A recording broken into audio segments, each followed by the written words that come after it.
창세기 28장 10절에서 20절. 야곱이 브엘세바에서 떠나 하란으로 향하여 가더니 한 곳에 이르러는 해가 진지라.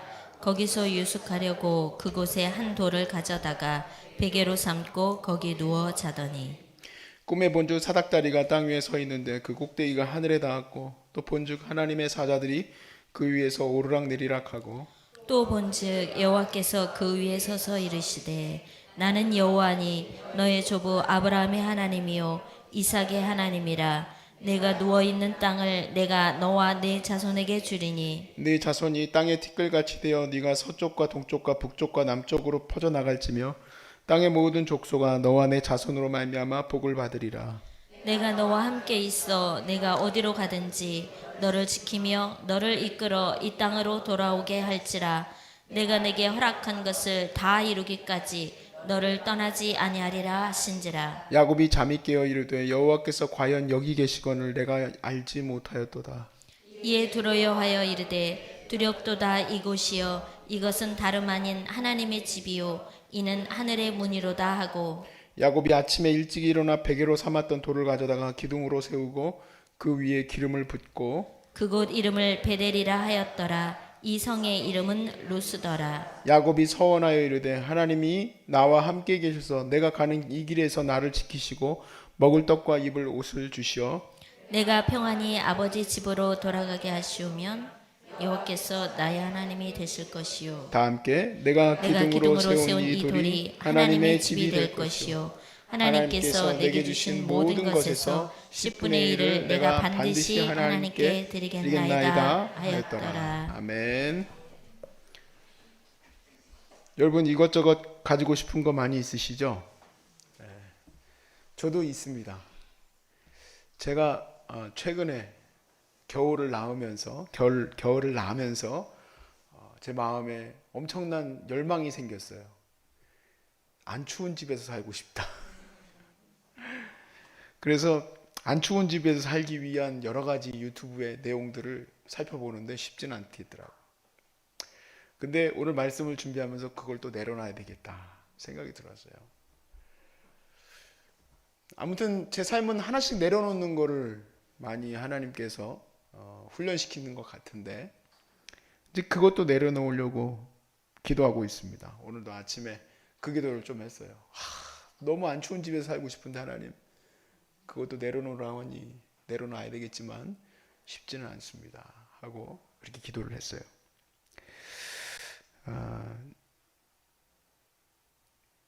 세상에서 우리가 뭔가를 얻으려고 하는 것은 당연한 이치죠. 뭘 얻어야지 먹고 살 것 아니겠습니까? 뭘 가져야지 편안히 살 수 있을 것이지 않겠습니까? 그런데 이 뭔가를 얻으려고 하는 것이 아닌 오히려 모든 것을 내려놓을 때 더 풍족해지고 더 풍성해진다는 것을 깨닫게 하신 사람이 누구냐면 야곱 할아버지. 야곱은 정말 일생을 가지려고 산 사람 같아요. 꼭 무슨 거기에 쫓기듯이. 날 때도 두 번째 나면 어디가 덧나나? 근데 첫 번째로 나가는 형 다리를 잡고 나와서 야곱이라고 불렀어. 이름이 다리를 붙들고 나와서 야곱이. 또 그뿐만 아니라 자기가 살아가면서 뭐 장자권을 형이 가져가시든 누가 가져가시든 가져가면 어떠나? 안 되는 거야. 그것도 가져와야 돼. 일생이 사람들 속이고 얻어가지고 자기가 가져가는 거에 거의 일평생을 들였던 사람인데, 그가 인생에서 하나님을 만나고 하나님의 은혜를 체험하면서는 다 내려놓는 거예요. 다. 심지어 자기 자식이 죽었다는 소식까지, 제일 사랑하는 요셉이 나중에 인생의 스토리에서는. 그런데 그것에서도 내려놔야 하는 인생. 많이 가져야 되지만 내려놔야 하는 그 훈련. 근데 그것이 오히려 복되다. 여러분도 그 내려놓음의 은혜를 느끼실 수 있길 주의 이름으로 축복합니다. 오늘은 어떻게 보면 그 내려놓음의 인생의 첫 단추예요. 하나님에게 딱 코가 끼는 그 첫 단추. 근데 이 말씀이 참 저에게는 도전이 되고 힘이 되는 말씀이에요. 오늘 말씀에 보면은 야곱이 하란으로 도망가고 있었습니다. 그런데 그 가는 길에 이제 잠을 자야 되니까 돌베개를 베고 잠을 잤어요. 그랬더니 꿈속에서 천사가 사다리를 타고 내려왔다 올라갔다 하는 것을 꿈에서 보게 됩니다. 해석가들은 그런 얘기들을 해요. 이 야곱이 얼마나 복을 많이 받았는지, 하나님이 얼마나 사랑하는지 도대체 그 얼굴이라도 보자고 천사들이 내려와서 보고 올라가고 했다고 하더라고요. 그건 뭐 성경에 써 있는 얘기는 아니지만 그런 마음을 가졌는지 안 가졌는지는 나중에 천국 가서 천사들한테 물어보세요. 그렇게 야곱이 시기가 날 정도로 사랑을 많이 받았어요. 그것에서 그리고 하나님께 이런 축복의 말씀을 들어요. 약속이죠. 창세기 28장 13절에 14절에 또 본즉 여호와께서 그 위에 서서 이르시되 나는 여호와니 너의 조부 아브라함의 하나님이요 이삭의 하나님이라. 네가 누워있는 땅을 내가 너와 내 자손에게 주리니 내 자손이 땅의 티끌같이 되어 내가 서쪽과 동쪽과 북쪽과 남쪽으로 퍼져나갈지며 땅의 모든 족속이 너와 내 자손으로 말미암아 복을 받으리라. 아멘. 그랬습니다. 자, 야곱이 이 신성한 땅, 하나님이 말씀하신 그 땅을 베델이라 불렀어요. 베델은 해석하니까 하나님의 집이에요. 근데 그곳에서 하나님을 배웠고 나서 여기가 하나님의 집인데 기둥을 세우고 하나님께 드릴 것이 없잖아요. 뭐 예를 들면 양을 드리든지 뭐 곡식을 드리든지 그래야 되는데 그가 가지고 있던 것을 하나님께 드렸어요. 그게 뭐냐면 자기 노자, 자기의 재산의 모든 것일 수 있어요. 왜냐하면 그 기름은 가장 임팩트한, 가장 비싼 것이기 때문에 조금씩 팔아서, 향수죠, 향수. 그것을 팔아서 사람들에게 돈을 받아서 먹고 살 수 있는, 그거를 어머니 리브가가 주었어요. 근데 그거를 그 자리에서 그걸 하나님께 깨트렸어요. 그리고 하나님께 부탁합니다. 서원하죠. 서원이지만 또 부탁이에요. 20절에서 22절까지 말씀에 야곱이 서원하여 이르되 하나님이 나와 함께 계셔서 내가 가는 이 길에서 나를 지키시고 먹을 떡과 입을 옷을 주시어 내가 평안히 아버지의 집으로 돌아오게 하시면 여호와께서 나의 하나님이 되실 것이요 내가 기둥으로 세운 이 돌이 하나님의 집이 될 것이요 하나님께서 내게 주신 모든 것에서 10분의 1을 내가 반드시 하나님께 드리겠나이다 하였더라.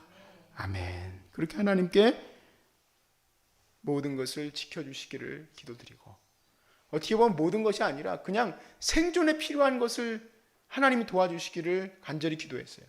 길 위에서 짐승에게도 죽을 수 있고 또는 여러 사람들을 만나서 죽을 수도 있죠.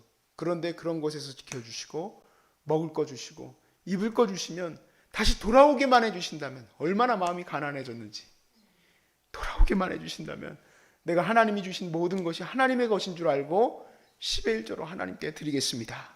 그렇게 하나님께 약속을 해요. 저는 어렸을 때부터 11조를 해오던 사람이에요. 제 자발적으로가 아니라 어머니가 11조라고 하면서 주셨기 때문에 가져갔어요. 근데 실제로 50원을 드렸던 적도 있어요. 헌금으로. 이렇게 종이에다가 이렇게 50원을 싸셔서 저한테 주셨어요. 이거 11조다 하고 주셨어요.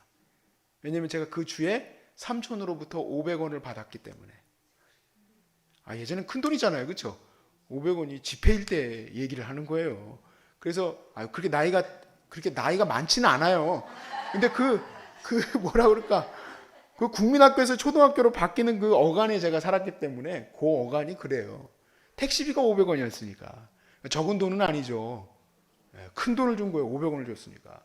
그래서 그 50원을 하나님께 드렸어요.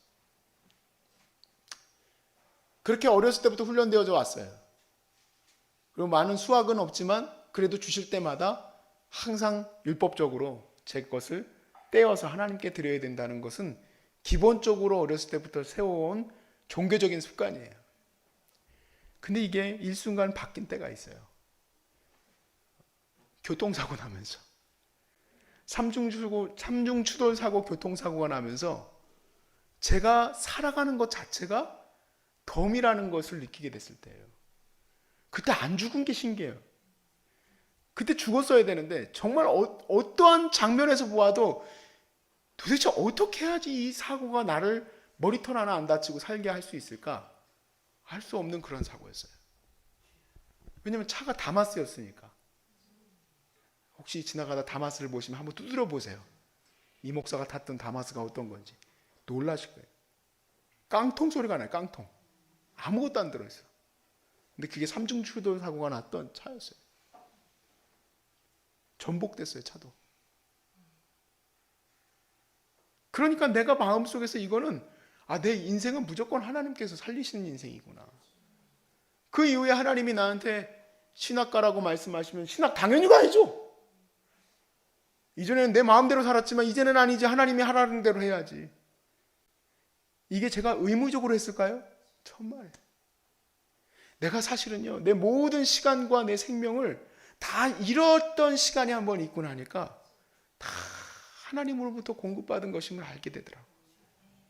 하나님으로부터 공급받은 것임을. 그전에는 다 싫어. 뭘 줘도 싫어, 뭘 줘도. 왜냐하면 내 마음에 안 들어. 사람을 붙여줘도 싫어. 왜 저 인간은 저렇게 생겼을까? 왜 저 인간은 저렇게 나한테 왜 이렇게 어렵게 할까?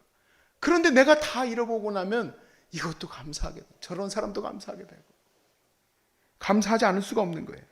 그래서 제가 이 말씀을 통해서 깨닫게 되는 것은 이 11조가 과연 율법이냐라고 물어보는 사람들이 있어요. 11조는 율법이기도 하고 자기의 마음에 하나님을 향한 자발적 마음이기도 해요. 근데 저는 여러분이 하나님께 자발적으로 드리는 삶으로 바뀌어지는 11조가 되시길 축복합니다. 물론 제 인생에서 수없이 많은 성도들이 11조 아까워하고 안 내는 사람들 너무너무 많이 봤어요. 정말 엄청 많이 봤어요. 그렇지만 제가 찾아가가지고 왜 당신 그렇게 사십니까? 라고 얘기한 적은 한 번도 없어요.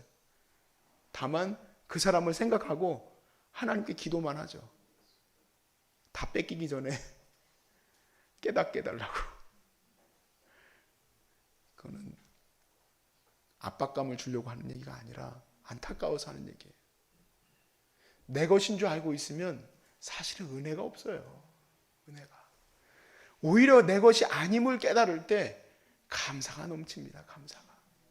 그런데 환우들 중에서도 감사가 넘칠 줄 알았는데 감사가 안 넘치는 사람들도 있어요. 왜 감사가 안 넘칠까? 아직도 자기가 자기 건 줄 아는 거지. 그래서 저는 11조는 율법적이기도 하고 율법적이지 않기도 하다. 율법적으로 해도 된다. 왜냐하면 그렇게 훈련 받아야 되는 거니까. 근데 훈련이 필요 없는 시간이 왔으면 좋겠어요. 저는 솔직히 이전에는 아버님이 저는 주일날 예배 드리는 거잖아요. 그렇죠? 예배는 주일날 드리는 거잖아요. 그런데 아버지가 무슨 수요일날 예배를 드리러 오라는 거예요. 아버님 목회자시니까. 야, 너는 이제 방학이니까 수요일날 예배 드리러 와라. 그럼 속으로 별 생각을 다 했죠. 앉아있는 사람이 없으니까 자식들이라도 오라고 하나 보다. 가가지고 은혜가 되겠습니까? 억지로 가가지고 앉아가지고 찬송을 도대체 몇 곡을 부르는 거야 도대체? 왜 말씀을 지금 8시 20분인데도 안 끝내실까? 중학교회가 이런 생각을 해요. 고등학교회가 이런 생각을 해. 근데 제가 하나님 앞에서 다 잃어버리고 나면은 깨닫게 돼요. 매일 예배를 드려도 부족하구나. 주님 앞에 매일 예배를 드려도. 내게 왜 예배를 2번씩 드립니까? 암 환자들이 견뎌낼 수 있겠습니까? 아니요. 3번 드리라고도 할걸요? 가끔 요청 와요. 따로 예배 드리고 싶은 시간이 있다고. 저는 놀래 자빠져요. 2번 드린 것도 힘든데 또 드리겠대. 그럼 중보기도는 안 합니까? 기도는 당연히 하죠. 그럼 하루에 그러면 아침에 성경 공부하고 뭐하고 계속 예배만 드리겠다는 건가? 그렇게 감사한 거예요. 제가 황의를 7년 만에 얻었지 않습니까? 저는요, 황의에 대해서 방향이 뚜렷해요. 그냥 하나님께 드리는 거예요. 하나님께 드리는 거. 내 것이 아니었기 때문에 하나님께 드리는 게 당연한 거거든요. 한나가 아이를 못 가졌다가 아이를 갖게 됐을 때 사무엘을 어떻게 합니까? 하나님께 드리죠. 이거 드려보지 않은 사람은 모릅니다. 그게 아니라요. 잃어보지 않은 사람은 모릅니다예요. 얻어보지 못했던 사람은 아는 거예요.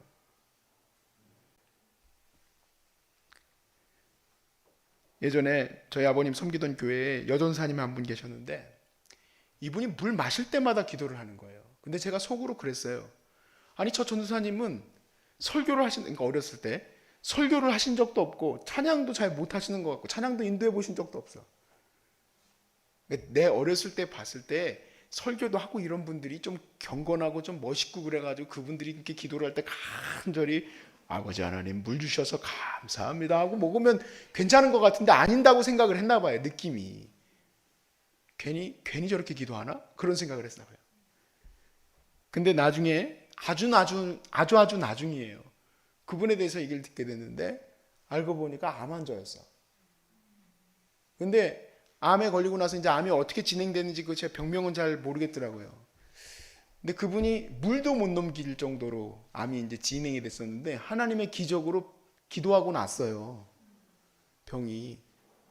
그래서 그분이 너무 감사해서 물 먹는 걸 때마다 그때가 생각이 나시는 거야. 물 먹을 때마다. 물 먹는 것도 너무 감사한 거야. 그래서 간절히 하나님 앞에 간절히 기도하고 그 물을 먹고 있는 거예요. 그분이 원래는 무당이었다고 그러더라고. 전부 귀신의 자녀들로 끌고 갈 사람이었는데 생명 구하신 것뿐만 아니라 그러니까 생명은 병도 고쳐주실 뿐만 아니라 거기다가 하나님의 길을 가게 하시고 심지어는 자녀들 전부 다 주의 종이 됐어요. 여러분 그분이 하나님께 드려진 바 된 인생이 자녀들도 다 드려진 바 인생이 됐어요. 어떻게 그렇게 할 수 있습니까? 다 잃어봤기 때문에 그래. 다 잃어봤기 때문에. 제가 가끔 받는 질문이 하나 있어요. 목사님, 보너스도 11조 띄어야 됩니까? 뭐 칼 자르듯이 물 자르듯이 이렇게 자르려고 이 과연 11조를 이만큼을 잘라야 되나 말아야 되나? 이거 200원을 붙여야 되나 말아야 되나? 이거 반올림 해야 되나 말아야 되나? 그런 생각 하지도 마세요. 얼마를 더 내십시오, 덜 내십시오를 얘기하고 드리는 게 아니라 여러분 주어진 삶이 다 은혜예요, 은혜. 내게 주어진 이 모든 호흡도 다 은혜예요. 잃을 게 없다 이 얘기예요. 왜냐하면 나는 가진 게 없으니까. 그러니까 여러분 얼마나 감사합니까? 오늘도 주님께서 여러분에게 호흡하게 하시고 또 다시금 치유될 수 있는 길로 인도해 가시고 계시니 그보다 감사한 게 어디 있어요? 10의 1조는 율법이 아니라 감사의 표현일 뿐이에요.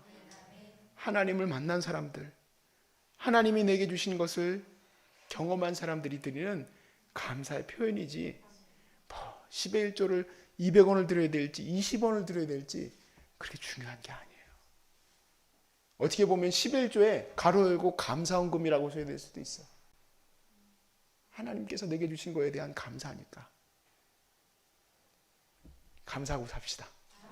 우리 하나님께서 주신 내 인생이 항상 감사했으면 좋겠어요.